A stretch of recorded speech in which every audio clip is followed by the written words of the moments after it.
Assalamualaikum warahmatullahi wabarakatuh. Gimana kabarnya sobat? Bertemu lagi dengan saya Yopi Nugraha di channel Teknisi Kampung. Seperti biasa untuk kali ini saya akan men-share masih di bagian skema.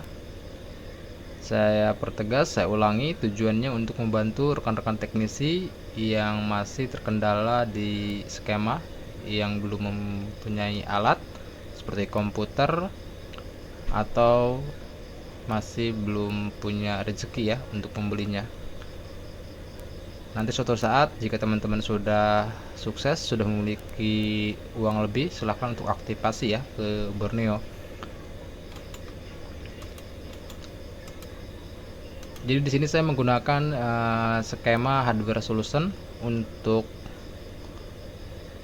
skemanya Borneo skematik. Dan model yang akan kita buka sekarang ini untuk Vivo Y12s yang MediaTek ya. Yang akan saya buka yang pertama di sini tentang komponen NIM ya. Jadi komponen NIM ini fungsinya jika teman-teman nanti lupa dengan kode IC, letak titik ke IC, jadi adanya di komponen NIM ya. Atau misalkan kode IC-nya sudah hilang, nggak ada, nah, di sini ada keterangannya ya. Nah, letak titik IC sama namanya ya.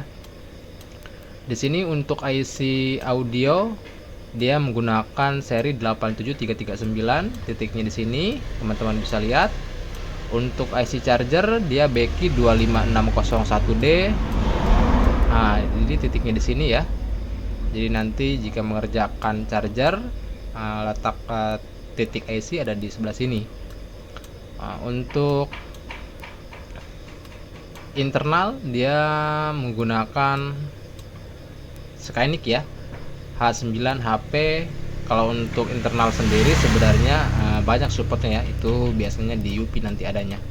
Untuk CPU dia menggunakan MT6765. Untuk IC UPI nya dia menggunakan MT6631 ya, N. Ini untuk bagian bawah. Untuk mesin bagian atas ini untuk IC power, dia titiknya ada di bawah kiri.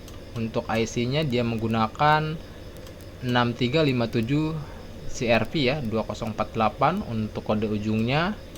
IC display ini letak titiknya untuk kodenya SM5109. Untuk IC lampu titiknya ada di kiri atas. Untuk kodenya 3756 ya. Untuk bagian sinyal, untuk IC ininya dia ada di sini ya, di kanan. Untuk PA nya dia ada di RF nya ada di sini. Untuk kodenya 56028 RF per G nya. Untuk PA 2G nya ini titiknya di sini. Untuk nama komponennya kode IC nya RF5212A ya. Ini untuk komponen NIM, nama IC sama letak titiknya ya. Lanjut, yang kedua di sini untuk CPU voltase ya. Jadi kalau teman-teman pengen mengetahui nilai voltase, misalkan pengen mengetahui nilai voltase di area CPU ini ya. Ini untuk PMU 3,3. Jadi kalau mau pengukuran voltase pada area CPU, ini nilainya. Jadi untuk voltase PMU 3,3 volt. Untuk yang sebelah sini 1,8 kapasitor sini. DPD core ini, yang ini 2 volt. Ini PMU sama ya. Ini 1,2 volt. Ini 1,8. Untuk di area IC power ini ya. Nah, ini untuk area IC power. Biasanya ini juga digunakan untuk pencarian ketika kita menemukan titik short yang susah dicari ya. Biasanya kita mencari pada voltase di sini seperti itu. Lanjut, kita akan ke in out voltasenya ya. Nah, ini pun sama tidak jauh berbeda sama yang tadi. Ini untuk P-bus ada di sini letaknya, PPH power di sini, kapasitornya P-bus di sini. Di sini PCMA PMU. Nah, ini pun sama di sini. Ini untuk letak titik in out voltasenya ya. Nah, biasanya ini kita gunakan untuk mencari kasus-kasus yang short yang susah dideteksi. Jadi kita menggunakan pengukuran di setiap kapasitor in out voltase ini ya. Seperti ini ya. Teman-teman bisa lihat. Lanjut kita ke bagian LCD, ke bagian lampu. Jadi kalau teman-teman menemukan kasus yang gambar ada tapi lampu nggak ada, gelap.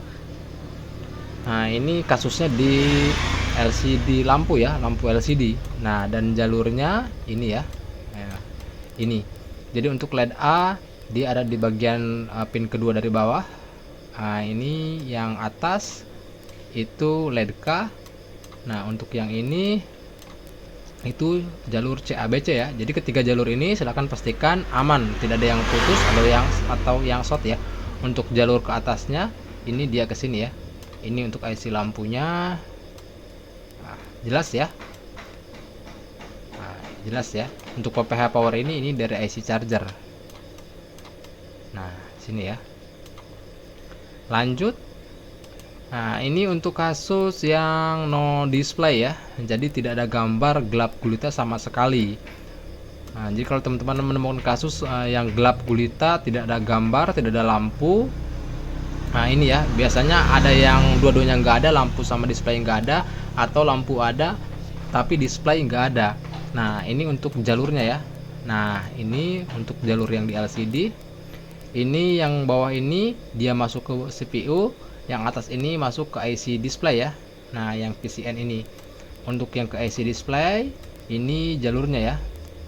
Ini. Nah, teman-teman silahkan perhatikan. Ini untuk yang ke IC display, dua jalur ini yang ke IC power, yang PMU di sini. Nah, yang ini yang LCM RSTR ini, nah ini masuk ke CPU semua ya. Nah, ini dia masuk ke CPU semua ke sini. Ini ya. Jadi jelas ya untuk jalur display ya, seperti ini ya. Dia adanya di sini, ke sini ya. Ini untuk display ya. Lanjut kita ke bagian speaker. Jadi kalau teman-teman menemukan kasus yang speakernya tidak ada, atau kecil, atau kresek-kresek, atau misalnya problem ada di speaker sama mic ya. Nah, ini untuk jalur speaker sama mic ya. Jadi ini yang disongket, songket yang menuju ke bawah, ini yang di atas. Nah, ini ya jalurnya ada di sini. Teman-teman silahkan lihat, silahkan ukur untuk mic bias O-nya, yang jalur pino P-nya, speaker out-nya, speaker out juga ini sama. Ini dua speaker, ini dua mic ya. Nah, dia jalurnya masuknya ke IC power ya. Nah, ini dia masuknya ke sini, ke IC power sini ya. Nah, ini untuk earphone yang di atas, speaker atas ya, buzzer atas. Nah, ini untuk mic, ini mic ya yang ke bawah. Nah, untuk speaker sendiri ini ya, ini untuk speaker yang dua ini dia masuknya ke, nah ini ya, nah ke IC audio ini ya. Nah, jadi dia masuknya ke sini ya. Nah, ini IC audionya dia.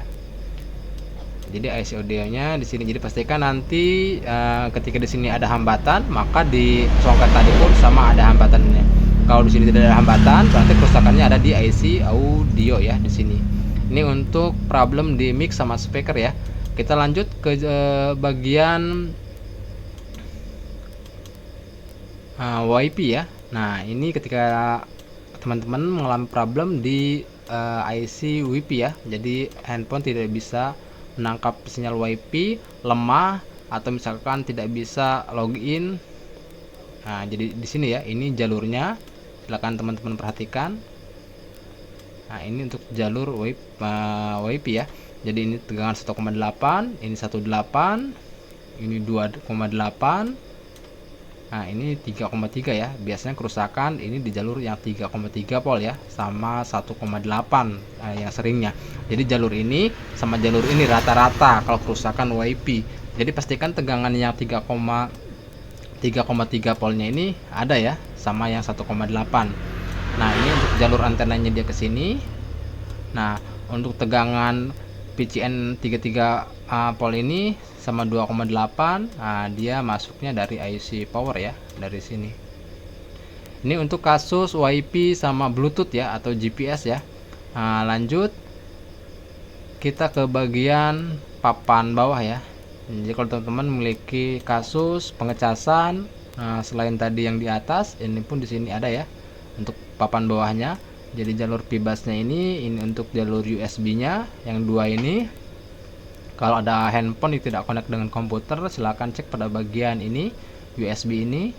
Nah, ini untuk OPF, ini untuk diodanya. Nah, ini dia masuknya ke sini ya. Jadi kalau mau mencari jalur di sini, kalau nggak ke screenshot ya tinggal samakan saja warnanya ya, warna yang di sini. Nah, ini untuk bagian mic. Nah, dua mic ini di sini ya. Ini di sini ground. Nah, ini untuk jalur mic di sini ya. Lanjut lagi kita masuk ke bagian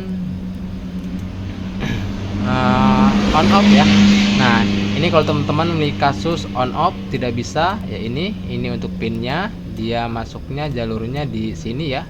Ke sini ini power key, ini volume ke atas, ini volume bawah. Ini ya. Nah, sedangkan teman-teman lihat, nah ini untuk yang masuk dari IC power ya, ini untuk on off ya.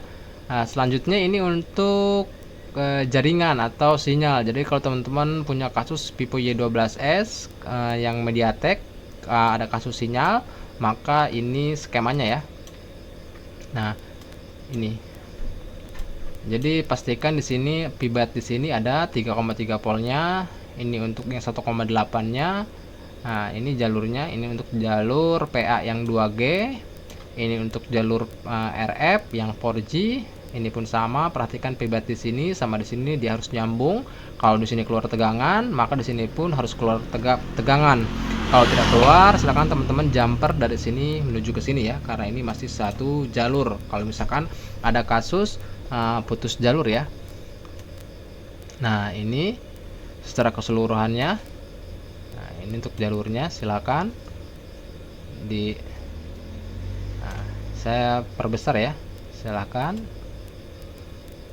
Nah, ini untuk jalurnya, silakan jalurnya disamakan kalau misalkan ada yang putus. Nah, ini untuk jalur antena dia ke atas. Ini ya. Ini untuk IC power, tegangan dari IC power.